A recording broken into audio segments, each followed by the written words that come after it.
নমস্কার বন্ধুরা, আমি নীলাঞ্জন ব্যাংকিং মেন্টর চ্যানেলে তোমাদের সকলকে স্বাগত জানাই।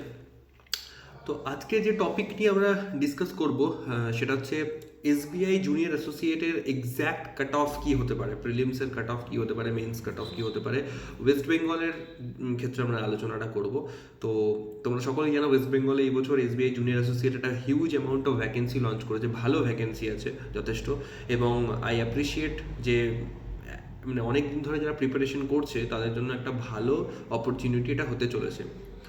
বাট কতটা ভালো হতে পারে, কতটা কাট অফ যাবে, কতটা কী হবে, এটা তোমাদের সকলেরই খুব কোয়ারি। বিশেষ করে অনেকেই আস করছো কমেন্টে বা ইনবক্সে আমাকে আস করছো যে দাদা শিডিউল কাস্টের কাট অফ কত যাবে, ওবিসি কাট অফ কত যাবে, ইউআর কাট অফ কতটা যেতে পারে, কতটা ড্রপ হবে, কী হবে না হবে। তো এই নিয়ে আমি একটা ভিডিও তোমাদেরকে বানাচ্ছি আজকে। তো যদি একদম অনেস্টলি একদম সত্যি কথা একটা বলি, এত যারা কাট অফ নিয়ে চিন্তা করছো বা এত যারা অ্যানালাইজ করছো, এত গত বছরে এত ভ্যাকেন্সি ছিল তার থেকে এত গুণ ভ্যাকেন্সি বেড়েছে, গত বছর কাট অফ এতটা ছিল তাহলে এই বছর এতটা ড্রপ হতে পারে, এত যারা বিদ্যা কাজে লাগাচ্ছ, আমি দুঃখের সাথে জানাচ্ছি তোমাদের কারোরই কাট অফ ক্লিয়ার হবে না। অত্যন্ত দুঃখের সঙ্গে জানাচ্ছি তোমাদের কারোরই কাট অফ কিন্তু ক্লিয়ার হবে না যদি তোমরা এইসব করতে থাকো। দেখো, একটা জিনিস আমাকে বুঝতে হবে যে what ever the situation is, সেটাকে আমি কী করে পজিটিভলি কাজে লাগাতে পারি নিজের স্বার্থে বা নিজের বেনিফিটে, আমাকে এটা আগে ভাবতে হবে।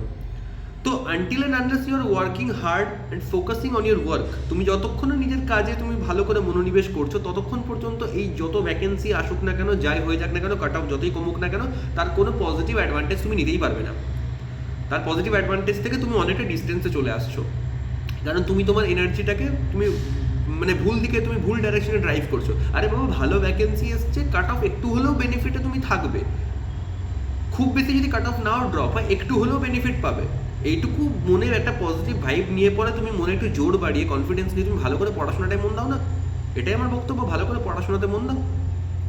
এতদিন পর্যন্ত তুমি ভালো পরিশ্রম করছিলে, প্রপার ভ্যাকেন্সি আসছিল না, কাট অফ হাই চলে যাচ্ছিল, 1-2 মার্কসের জন্য শর্ট হয়ে যাচ্ছিল বারবার। তো এই 1-2 মার্কসের শর্টেজটা এইবারে হওয়ার চান্সেস কম।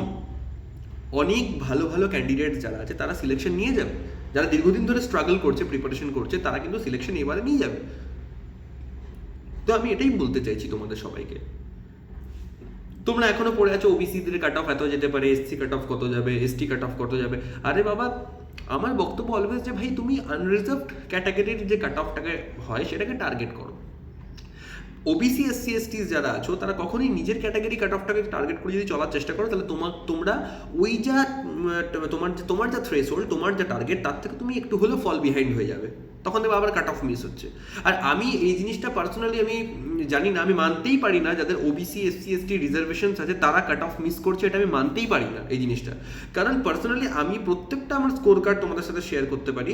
আমি যখন এক্সাম দিতাম আনরিজার্ভড ক্যাটাগরি থেকে, তখন প্রত্যেকবার এমন হয়েছে আমার পার্সোনালি খুব ফিল হতো যে আমার অ্যাটলিস্ট যদি একটা ওবিসি থাকতো, অ্যাটলিস্ট কিছু হলেও আমি একটু হলেও যদি বেনিফিট পেতাম, 1-2 মার্কসের ছাড়ও যদি পেতাম, তাহলে করে আমি ভাই অনেক আগে অনেক প্রিলিমস কোয়ালিফাই করে যেতে পারতাম, অনেক মেন্স আমি কোয়ালিফাই করে অনেক আগে আমি সিলেকশন নিতে পারতাম। আমার যে 3টে বছর লেগে গেল প্রিপারেশন করতে 21 থেকে 24, এই 3 বছরের টাইমিংটা আমার ওটা কমতে পারতো।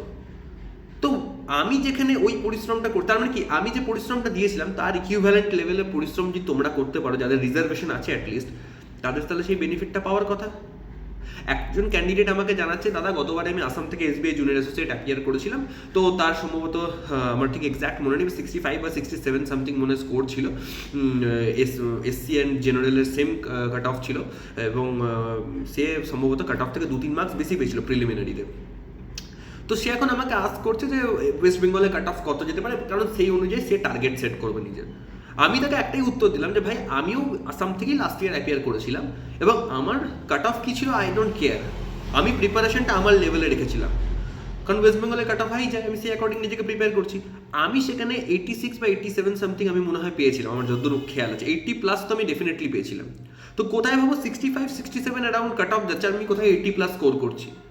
তো I want you to prepare like this, তোমার লেভেলটা এরকম হওয়া উচিত। তোমার লেভেলটা এই জায়গায় এরকম স্তরে তোমাকে নিজেকে নিয়ে যেতে হবে। কাট অফের কোনো পরোয়াই নেই ভাই, আরে কাট অফ যে আসছে ভাই, আমাকে আমার টপ নচ প্রিপারেশনটা রাখতে হবে, টপার লেভেল প্রিপারেশন রাখতে হবে আমাকে, এটাই আমার ডিমান্ড। অন্তত যেগুলো আমার স্ট্রেংথ আছে সেগুলোকে যেন আমি ফুল অন পারফর্ম করে আসতে পারি। যার ইংলিশে ভালো আছে যেন ইংলিশে ফুল মার্কস টার্গেট করে আসে, যার কোয়ান্টস ভালো আছে যেন কোয়ান্টসে ফুল মার্কস টার্গেট করে আসে। বিশেষ করে clerical exam obviously full marks target করলে ফুল মার্কস এখানে অ্যাচিভ করা সম্ভব, অসম্ভব কিছু নয়। তো এই বেনিফিটসগুলোকে কাজে লাগাও, নিজের টার্গেটটাকে বড় করো। টার্গেট যখন তোমার হায়ার সাইডে থাকবে তখন এই যে ভ্যাকেন্সি বেড়ে গেল, এই যে একটা বেনিফিট, এখানে কাট অফ একটু হলেও ড্রপ হবে, তখন তোমার টার্গেটটা যদি হাই থাকে না, তো তাহলে এই যে বেনিফিটটা হলো কাট অফ ড্রপ হওয়ার যে সিনারিওটা তৈরি হচ্ছে, এটা তোমাকে মারাত্মক বোনাস বেনিফিট দেবে। কিন্তু তুমি যদি কাট অফ নিয়ে ভাবতে থাকো, ভ্যাকেন্সি তো বেড়েছে তো কাট অফ ভাই কমে যাবে, নো ইস্যু, চলো একটু আমরা এই করি সেই করি, হিসাব করছি কত কাট অফ যাবে, কী হবে না হবে, তাহলে আমি খুব দুঃখের সাথে জানাচ্ছি তোমরা যারা এই হিসাব নিকাশের মধ্যে আছো তারা হিসাব নিকাশই করতে থাকবে, এবং দেখবে পরীক্ষাও হয়ে গেল, রেজাল্টও বেরিয়ে গেলো, তোমাদের আবার সেই প্রত্যেকবারের মতন একই গল্প, এত ভালো গোল্ডেন অপরচুনিটি তোমরা মিস করে ফেলবে। যারা এখন এইসব করছো তারা এগুলো থেকে বিরত থাকো, মন দিয়ে পড়াশোনা করো, মক টেস্ট দাও, মক টেস্টে নিজেকে অ্যানালাইজ করো যে তুমি পার্সেন্টাইল কতটা আসছে, তোমার অ্যাকিউরেসি কোথায় মিস হচ্ছে। 100% অ্যাকিউরেসি না আসলে পরে নিজেকে প্রশ্ন করো কেন আসছে না পেপারে। ক্লারিক্যাল এক্সাম হাইলি কম্পিটিটিভ একটা এক্সাম, স্পিড অ্যান্ড অ্যাকিউরেসি প্রচণ্ড রকম ম্যাটার করে। আমি বলছি না অফিসের এক্সামে ম্যাটার করে না, কিন্তু ক্লারিক্যালে কেন ম্যাটার করে, কারণ হোল পেপারই তোমার অ্যাটেম্পটেবল পেপার থাকে এবং তোমাকে অ্যাটেম্প্ট করার মতন জায়গায় নিজেকে নিয়ে যেতে হবে। ওকে, কিছু কিছু সেকশনস তোমাকে ফুল মার্কসের অ্যাটেম্প্ট করার চেষ্টা করতে হবে, reasoning 35 out of 35, কোয়ান্টস 35 out of 35, এরকম টাইপের টার্গেটস তোমাকে রাখতে হবে। হ্যাঁ, তো এই লেভেলে নিজের প্রিপারেশন যতক্ষণে রাখতে পারবে, তুমি ধরে নাও তুমি অলরেডি কম্পিটিশনের বাইরে আছো, কারণ তোমার থেকে অনেক অনেক ক্যান্ডিডেটস আছে যারা কিন্তু তাই থেকে অনেক আপার লেভেলে নিজেকে প্রিপারেশন করতে করতে নিয়ে চলে গেছে। তারা কিন্তু তোমার থেকে অলরেডি অ্যাডভান্টেজ আছে, এবং তারা কিন্তু এই সমস্ত ফালতু অ্যানালিসিস করছে না। যে সিলেকশন নেওয়ার আছে, যে এসবিআই জুনিয়র অ্যাসোসিয়েট এই বছর ক্লিয়ার করবে, সে কিন্তু এই ফালতু অ্যানালিসিসে নিজের সময় নষ্ট করছে না। সে দেখে নিচ্ছে যে ভাই ভালো ভ্যাকেন্সি এসছে, বাস তার মাথায় সেট হয়ে গেছে, সে জানে যে ভাই আমার অপরচুনিটি ভালো চলে এসেছে, এবার এটাকে আমাকে কনভার্ট করতে হবে। কনভার্ট কী করে করবো? মন দিয়ে পড়াশোনা করবো, দ্যাটস ইট। তো সেটাই করো, এই সমস্ত ফালতু অ্যানালিসিস করো না। যেটা ওরা নোটিফিকেশন দেওয়ার দেবে, কাট অফ যা হওয়ার সেটাই হবে, তুমি নিজের বেস্ট এফোর্টসটুকু দাও।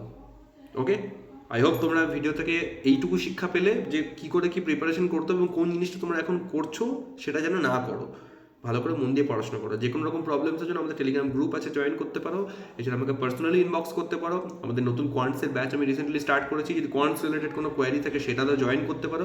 আমার হোয়াটসঅ্যাপ নাম্বার পেয়ে যাবে আমার টেলিগ্রাম থেকে, বা কমেন্টসে জানতে পারো যদি ইচ্ছা থাকে, তাহলে করে আমি তোমাকে হোয়াটসঅ্যাপ নাম্বারও প্রোভাইড করবো, আমার সঙ্গে যোগাযোগ করতে পারো for batch. And till then best of luck, ভালো করে পড়াশোনা করো, অ্যান্ড গুড বাই।